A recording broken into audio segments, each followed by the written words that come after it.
I want to take a second here and talk to you about the importance of having a sharp hook. And some people sharpen their hooks and some people don't. And a lot of times, folks, when you're using small light wire hooks, if you buy a good brand like a Gamakatsu hook, it's going to be pretty sharp. But the old rule is no hook is too sharp. So when you get to these big swim baits and you start getting to a bigger hook like this guy right here, what tends to happen is the bigger the hook, the less sharp it's going to be right out of the package.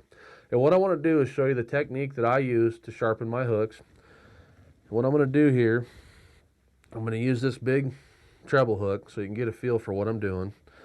I'm using a big file here. This stuff is oversized just so you can see it when you're sitting at home. But I want to show you the technique that I use, and it's basically a 3-pass technique. What I like to do is I like to come in first on the side. And when you sharpen a hook, you always want to hold the hook away from you, and you want to push forward. What I see a lot of times is people make a pass this way. And what that does is it rolls that edge up and it actually dulls that hook. So always make sure that you're pushing away from you, like this, and just a slightly down swipe. Now, what you're going to do, hold the hook in my hand like this. I come in on one side, and I usually use 3 passes. So I come in here with the same pressure. I make 1, 2, 3. Then I come in on the top. I hold the hook down, using the same pressure and the same motion, pushing away. 1, 2, 3. Then I lay the hook over so I can get at it, using the same pressure in the same direction on this side. 1, 2, 3. Now, what you got to do, if you look at this hook, you'll see some tailings out off the end of it.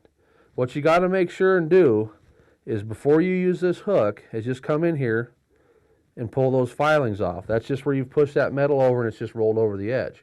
Now, how do you know if you've got a sharp hook? Well, let me show you. And at the end of the season, my fingernails look pretty ugly because I use my fingernails to tell me how sharp that hook is. When a hook is sharp, see how it sticks? Right there. It sticks in your nail. Now when it's dull, what it does is it won't stick. It just simply slides. And that's how you tell. Go to the one we sharpened, this guy right here. I come in, see how that sticks? Right there. Not sharp, simply slides. And that's how you tell if your hook's good and sharp. And it's especially important with these pike. With all that bone, you got to be able to drive that hook through that bone and set that bait.